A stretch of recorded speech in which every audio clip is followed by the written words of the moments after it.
دکھاؤ وہ ریاست جس کا آئین کوئی قرآن ہو، دکھاؤ وہ گھرانہ جس گھرانے کے اندر نظام یہ قرآن ہو، دکھاؤ وہ زندگی جس زندگی کا اندر یہ موجود یہ قرآن ہو۔ قرآن کہاں ہے ہماری زندگیوں کے اندر؟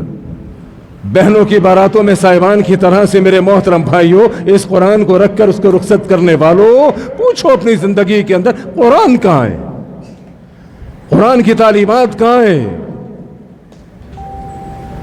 کل قیامت کے دن اللہ کے نبی علیہ الصلوۃ والسلام رب رحمان کی عدالت میں کھڑے ہوں گے کمپلینر کی حیثیت سے، شکایت لے کے میرا نبی کل قیامت کے دن اللہ کی بارگاہ میں کھڑا ہوگا۔ وقال الرسول یا ربی ان قوم اتخذوا هذا القرآن مہجورا۔ یا رب، یہ وہ قوم تھی جنہوں نے اس قرآن کو یاد بھی کیا، اس قرآن کو پڑھا بھی، اس قرآن کے ساتھ انہوں نے راتوں کو قیام بھی کیا، لیکن اللہ ان کی زندگیاں اس قرآن سے خالی تھی، ان کے معاملات اس قرآن سے خالی تھے، ان کے گھروں میں قرآن نہیں، ان کی اسمبلیوں میں قرآن نہیں، ان کے دفاتر میں قرآن نہیں، ان کے تھانوں میں قرآن نہیں، ان کی زندگیوں میں قرآن نہیں۔ وہ میرے محترم بھائیوں، کیا قرآن صرف ختم کرنے کے لیے آیا تھا؟ عجیب بات ہے، اللہ کی قسم مجھے حیرانگی ہوتی ہے، پہلے دوسروں سے سنتا تھا، اب اپنی قریبی ایک دوست کو سنا میں نے بیان کرتے ہوئے قرآن مجید کی فضیلت کے اوپر پوری جرت، بہادری اور دلیرانہ خطاب سے وہ میرا بھائی تقریر کر رہا ہے۔ تقریر کے دوران وہ میرا بھائی کہہ رہا ہے، باقاعدہ واقعات سلف سے نوٹ کر کے ریفرنسز کے ساتھ، تاریخ کے ساتھ بیان کر رہا ہے کہ دیکھو ہمارے اسلاف نے ایک دن کے اندر پورا 3 قرآن ختم کیے ہیں۔ وہ اس سے بڑھ کے ریفرنس کے ساتھ میرا وہ بھائی کہتا ہے کہ ہمارے بڑوں نے ایک رکعت کے اندر پورا قرآن ختم کیا ہے۔ میں نے کہا یار وہ کیلکولیشن مجھے بھی تو سمجھاؤ، وہ کیلکولیشن مجھے بھی تو بتاؤ کہ ایک رکعت میں کس طرح اس نے قرآن ختم کیا، وہ کیلکولیشن مجھے بھی تو بتاؤ کہ ایک دن میں اس نے 3 قرآن کس طرح سے ختم کیے، وہ کس طرح، کیا معاملات تھے، وہ پیشاب کرنے نہیں گیا، باتھ روم نہیں گیا، کھانا نہیں کھایا، سویا نہیں، آرام نہیں کیا، لوگ ملنے نہیں آئے، معاملات کیا وہ جادو کیا، وہ مجھے بھی تو بتاؤ۔ قرآن ختم کرنے کی دوڑ لگی ہوئی ہے، ایک ریس لگی ہوئی ہے جناب، 3 روزہ تراویح، 2 روزہ تراویح، 1 روزہ تراویح، بیان کرنے والا کوئی اور نہیں، میرا اپنا بھائی۔ ایک رکعت میں وہ دعویٰ کرتا ہے کہ ایک رکعت میں پورا قرآن ختم کیا جا سکتا ہے۔ وہ میں نے کہا یہ کون سی کیلکولیشن ہے، کہاں سے تو لایا ہے یہ؟ ایک رکعت میں پورا قرآن ختم کرا رہا ہے، لوگوں کو کیا میسج ہم دے رہے ہیں؟ نبی علیہ الصلوۃ والسلام نے، رب رحمان نے، دین اسلام، شریعت مصطفیٰ کہاں پر ہم کو پابند کیا اس بات کے اوپر کہ ہم ایک رات میں قرآن کو ختم کریں؟ مسئلہ قرآن ختم کرنے کا نہیں، اللہ کی قسم، اور یہ ختم کا الفاظ بھی میں سمجھتا ہوں درست نہیں ہے۔ ختم قرآن ختم کرنے کی سازش تو کافر کر رہا ہے، ہم تو قرآن کو ختم نہ ہونے دیں گے انشاءاللہ۔ ہم قرآن کو پڑھتے ہیں، قرآن کی تکمیل کرتے ہیں، ختم قرآن کا تو لفظ ویسے ہی کوئی درست نہیں محسوس ہوتا۔ دوڑ لگی ہوئی ہے قرآن ختم کرنے کی، دوڑ لگی ہوئی ہے قرآن پڑھنے کی، اچھی بات ہے، قرآن کو پڑھو، یقیناً یہ کتاب تمہیں عروج کی بلندی عطا کرے گی، یقیناً یہی کتاب تمہاری ہدایت کا ذریعہ بنے گی، لیکن اس کتاب کو سمجھنا بھی تو ہے۔ اس کتاب کو پڑھنے کے ساتھ میرے محترم بھائیوں سمجھنا بھی ہے۔ ٹھیک ہے، الف لام میم 3 حروف 30 نے کیا اپنی جگہ پر، لیکن تبدیلی تب آئے گی جب اس قرآن کو سمجھو گے۔ یہ قرآن ہدایت بھی ہے، یہ قرآن شفا بھی ہے، لیکن کیا شفا ایسے ہی مل جائے گی؟ ہدایت ایسے ہی مل جائے گی؟ لوگوں نے اس قرآن کو تعویذ بنا کر گلوں میں لٹکایا ہوا ہے کہ جناب شفا مل جائے گی، قرآن خود کہہ رہا ہے کہ شفا ہے۔ وہ میرے محترم بھائی، میں نے ایک بھائی سے سوال کیا، مجھے یہ بتاؤ، میرا اپنا کاروبار حکمت کا شہد کا ہے، شہد تو ہم خود بیچتے ہیں، اور شہد کے بارے میں بھی اللہ نے فرمایا فیہ شفاء للناس، یہ شہد شفا ہے۔ تو اگر کوئی شخص بیمار ہو جائے، آپ میں سے کسی کو نزلہ کھانسی ہو جائے، عمومی طور پر ہمارے معاشرے میں شہد کا استعمال بہت تھوڑا ہے، یہ المیہ ہے، ایک دن میں خود دواخانے پر موجود تھا، ایک بندہ آیا، میرا سیلز مین کاؤنٹر پہ کھڑا ہوا تھا، اس نے کہا کہ شہد کیا کلو ہے؟ میرے سیلز مین نے جواب دیا 2000 روپے کلو بڑی مکھی کا شہد۔ کہنے لگا اپنی بیوی کو دیکھا کتنا مہنگا ہے، آج کے بعد نام نہ لینا شہد کا۔ میں خود اندر بیٹھا ہوا سن رہا ہوں، بیوی کہتا ہے دیکھ کتنا مہنگا ہے، آج کے بعد نام نہ لینا شہد کا۔ وہ اللہ کی قسم، یعنی یہی بندہ اپنی بیوی کو اپنے بچوں کو 5000 روپے کا پیزا کھلا دے گا جو ایک وقت میں ختم ہو جائے گا، اور جو اس کی صحت کو تباہ کر دے گا، جو اس کی صحت کو برباد کر دے گا، 5000 روپے ایک وقت میں پیزا کھلانے والا، شاورما برگر کھلانے والا 2000 روپے کا شہد پورے مہینے اگر چلے گا اس کو مہنگا لگ رہا ہے، جو اس کو اس کے بچوں کو بیماریوں سے بچائے گا۔ شہد بہترین قسم کی شفا ہے جسے خود رب نے قرآن میں شفا کہا۔ شہد بہترین قسم کی اینٹی بائیوٹک ہے، لیکن ہمیں مہنگا لگتا ہے، ہر اچھی چیز ہمیں مہنگی لگتی ہے۔ پورے دن میں 2000 سے زیادہ کی اپنے دوستوں کے ساتھ چائے پی لے گا، لیکن شہد 2000 پورے مہینے کے لیے خریدنے کو تیار نہیں۔ میں بات یہ کر رہا تھا، وہی شہد کی بوتل آپ نزلہ کھانسی کے لیے استعمال کریں، خرید کے لے کے جائیں کسی کے پاس سے خالص شہد، اعلیٰ درجے کا سپریم کوالٹی کا شہد، کہ جناب مجھے نزلہ ہے، مجھے کھانسی ہے، میرے بچے کو نزلہ کھانسی، اور بجائے کھانے کے اسے اپنے گلے کے اندر ٹانگ کے گھومیں۔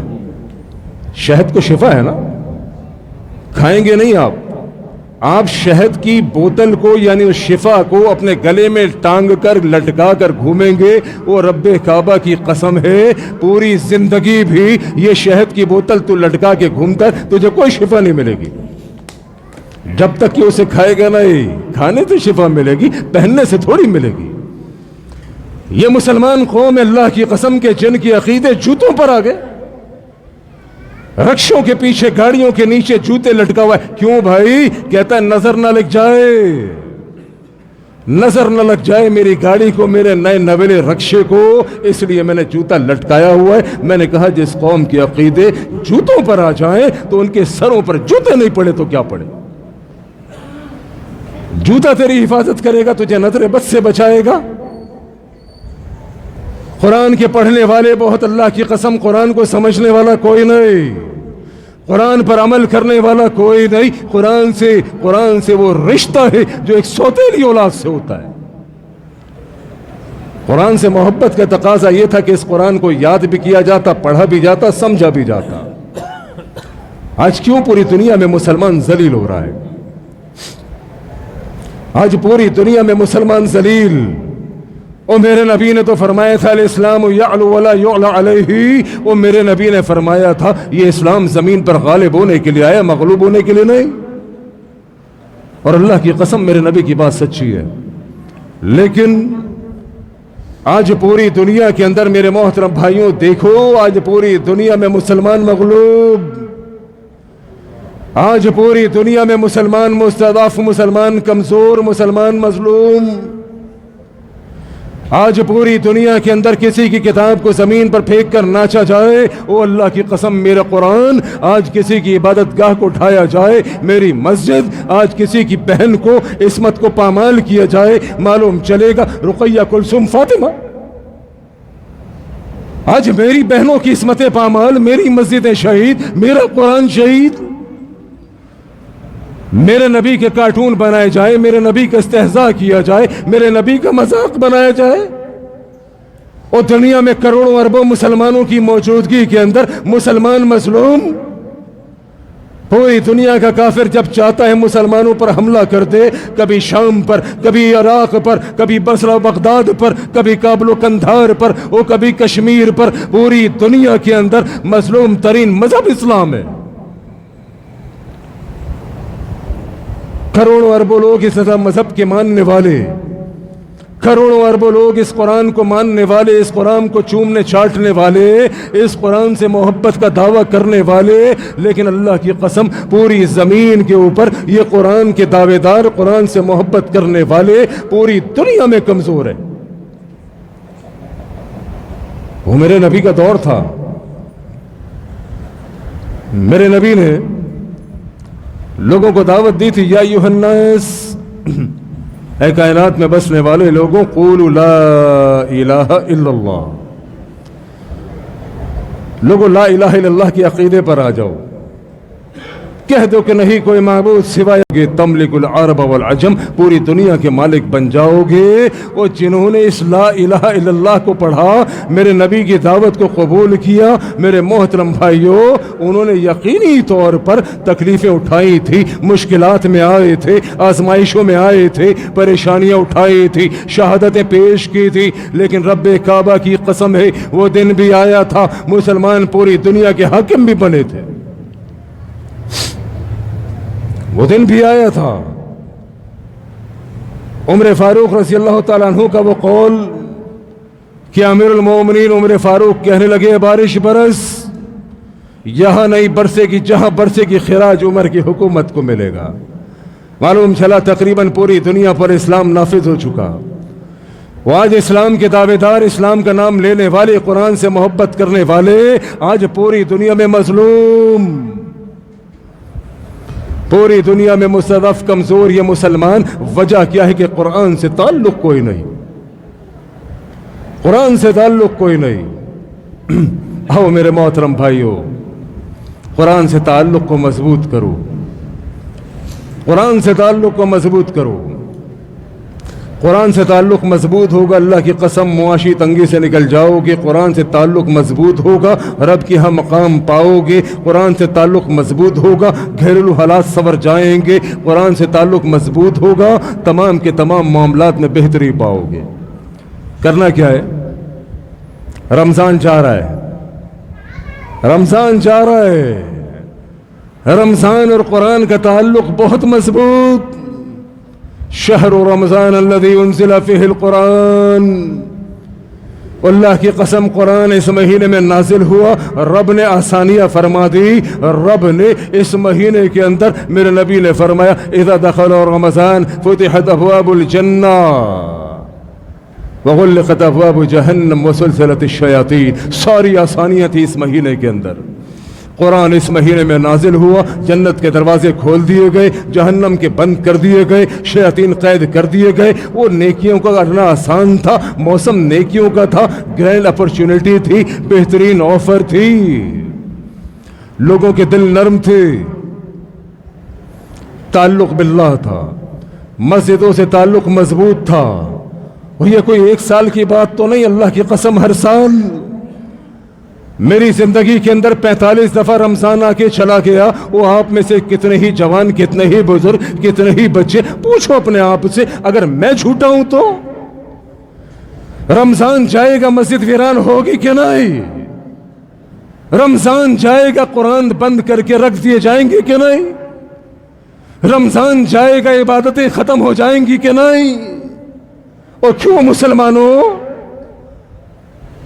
یہ اسلام کے رمضان تک محدود ہے کہ رمضان ختم، عبادت ختم، رمضان ختم، قرآن کی تبلیغ ختم، رمضان ختم، قرآن کا پڑھنا ختم، رمضان ختم، مسجدوں کی صفیں ویران، مسجدیں صدائیں لگاتی رہیں گی، پوچھتی رہیں گی او کہاں گئے رمضانی مسلمان؟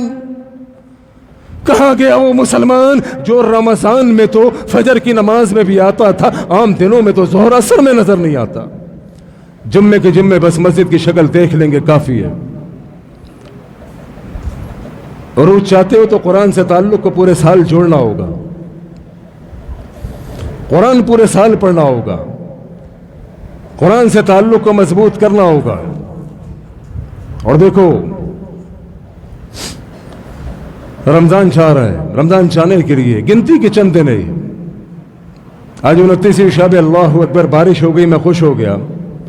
بخاری کی حدیث، اللہ کے نبی علیہ الصلوۃ والسلام فرماتے ہیں کہ مجھے شب قدر دکھائی گئی لیکن پھر بھلا دی گئی، اور اس رات اللہ کے نبی نے نشانی بتائی کہ اس رات میں نے بارش دیکھی تھی۔ صحابی فرماتا ہے کہ صبح اللہ کے نبی علیہ الصلوۃ والسلام کے ماتھے کے اوپر ہم نے مٹی کا نشان پایا تھا، کیونکہ بارش ہوئی، بارش کی وجہ سے زمین نرم پڑی، جب سجدہ دیا تو زمین کی جو مٹی تھی اللہ کے نبی کی پیشانی پر نظر آئی تھی۔ آج 29ویں شب، اللہ اکبر، یہ بارش کا برسنا کیا ہی معلوم ہو، رب کو معلوم کہ شب قدر کون سی رات، لیکن امید کرتے رب سے مانگتے کہ اللہ ہمارے نصیب میں شب قدر جیسی بہترین نعمت، اپنی بہترین فضل اللہ کا ہمیں بھی مل جائے، ہم بھی بخش دیے جائے۔ اللہ ہم پر بھی فضل فرماتے، ہم پر بھی رحم فرماتے، ان لوگوں میں ہمارا بھی شمار ہو جائے جن کے بارے میں اللہ کے نبی نے کہا غفر لہ ما تقدم من ذنبہ، جن کے سارے گناہوں کو اللہ معاف کرے گا رمضان کے اندر۔ میرے بھائی، رمضان جانے کے لیے آتا ہے، یہ 30 دن ہوتے ہیں صرف، یہ سال کا 1 مہینہ ہوتا ہے، لیکن 11 مہینے انسان غیر رمضان میں ہوتا ہے۔ اب غیر رمضان میں گزرنے والا 11 مہینہ، یہ آپ کے جو 1 مہینے کی پریکٹس تھی، اس 1 مہینے کی پریکٹس کے ساتھ وہ 11 مہینے کو گزارنا ہے۔ جو اس 1 مہینے میں سیکھا، اس 1 مہینے میں کیا، اس 1 مہینے کے اندر جو کچھ حاصل کیا، میرے محترم بھائی، اسے گنوانا نہیں، اسے ضائع نہیں ہونے دینا۔ اپنے تعلق کو قرآن کے ساتھ جوڑنا ہے، قرآن کو سمجھ کر پڑھنا ہے۔ ابھی تک 30 دنوں کے اندر، 30 دنوں میں آپ نے کیا کیا؟ قرآن کو سنا تھا رمضان کی راتوں کے اندر۔ میں کہتا ہوں کہ اللہ آپ کے سننے کو قبول فرمائے۔ اب باقی 11 مہینوں میں کیا کرنا ہے؟ پلاننگ کیجئے، عزم کیجئے، ارادہ کیجئے۔ باقی 11 مہینوں کے اندر آپ نے قرآن کو سیکھنا ہے اور سمجھنا ہے۔ مشکل نہیں ہے، 1.5 گھنٹہ 2 گھنٹہ آپ قرآن کے ساتھ کھڑے ہوتے تھے نا تراویح کے اندر۔ ابھی صرف ٹارگٹ لے لیجئے، روزانہ 15 منٹ، صرف 15 منٹ 15 منٹ اللہ کی کتاب کو دینے کے لیے کون کون تیار ہے؟ بتاؤ۔ جس رب نے پیدا کیا، جس رب نے عزت دی، جس رب نے پیسہ دیا، سارے ہی تیار؟ روز صرف 15 منٹ۔ ماشاءاللہ، آپ کے ہاتھ کھڑا کرنے پر، آپ کے عزم، آپ کی ارادے، آپ کے وعدے پر میں اللہ سے دعا کروں اللہ ہم سب کو بخش دے۔ آج 29 شب اللہ بڑی رات ہے۔ اللہ یہ وہ مہینہ رمضان کا جو قرآن کے ساتھ جڑا ہوا، جس مہینے میں تو نے قرآن کو نازل کیا، اللہ ہم اپنی زندگیوں کو تبدیل کرنا چاہتے ہیں۔ اللہ روز کے فقط 15 منٹ، یقین کیجئے 15 منٹ زندگی کو تبدیل کر دیں گے انشاءاللہ۔ یہ شوق پیدا کریں گے، جستجو پیدا کریں گے، یہ 15 سے 20 منٹ، 20 سے آدھا گھنٹہ انشاءاللہ یہ میری زندگی میں ایک انقلاب لائے گا، میری زندگی میں ایک تحریک کو کھڑا کرے گا، میری زندگی کے اندر ایک تبدیلی، ایک چینجنگ لائے گا۔ کرنا کیا ہے کہ تھوڑا سا پڑھیں گے، 2 آیت 4 آیت 6 آیت، لیکن ترجمے کے ساتھ، ترجمہ اور تفسیر کے ساتھ۔ آپ کی مسجد میں ماشاءاللہ آپ کے پاس بہترین موقع ہے، آپ کے پاس ماشاءاللہ عالم دین موجود ہے۔ آپ شیخ صاحب کے پاس آئیں، ان سے ترجمہ تفسیر پوچھیں، اور مجھے یقین ہے یہاں کوئی کلاس بھی ہوتی ہوگی ترجمہ تفسیر کی، ہوتی ہے، اس کو جوائن کریں۔ نہیں ہوتی تو پھر اپنے گھر کے اندر 15 منٹ روز اس قرآن کو ترجمہ تفسیر کے ساتھ پڑھیں۔ طریقہ کیا ہوگا؟ آپ بیٹھیں اپنے ساتھ، اپنے بیوی بچوں کو بٹھا لیں، فیملی قرآن کلاس، بچوں کو بٹھائیں، بیوی کو بٹھائیں، قرآن پڑھیں، ساتھ اس کا ترجمہ پڑھیں، ساتھ تفسیر بھی موجود، سب کچھ تو موجود ہے، نہیں تو موبائل اپلیکیشن میں بھی موجود ہے۔ ترجمہ تفسیر ساتھ پڑھیں، بیوی بچوں کو بھی پڑھائیں۔ اللہ اکبر، قوا انفسکم واہلیکم نارا۔ رب نے آپ کی ذمہ داری لگائی ہے، آپ کی ڈیوٹی لگائی ہے، اپنے آپ کو بھی، اپنے اہل کو بھی، اپنے بیوی بچوں کو بھی جہنم کی آگ سے بچانا ہے۔ یہ آپ کی ذمہ داری ہے۔ اس ذمہ داری کو آپ سمجھیں۔ جو اس ذمہ داری سے غافل ہوگا، اللہ کی قسم کل قیامت کے دن اللہ کو جواب دینا ہوگا۔ خالی اپنی نمازیں، اپنے روزے، حج و زکوٰۃ، بیوی کچھ کرتی رہے، بچے کچھ کرتے رہے، نہیں میرے محترم بھائیو، اگر جنت میں جانا چاہتے ہو تو اپنے آپ کو بھی، بیوی بچوں کو بھی جہنم کی آگ سے بچانا ہوگا۔ ان بچوں کے ساتھ حسن سلوک کیجئے۔ میں دیکھ رہا تھا بچے شرارتیں کر رہے تھے، تراویح کے وقت بچے شرارتیں کر رہے تھے۔ ایک تو یہ چیز ہے کہ آپ کی ذمہ داری ہے کہ آپ جب بچوں کو لایا کریں مسجد تو پھر بچوں کو سمجھا کے لایا کریں۔ پہلی چیز تو یہ ہے،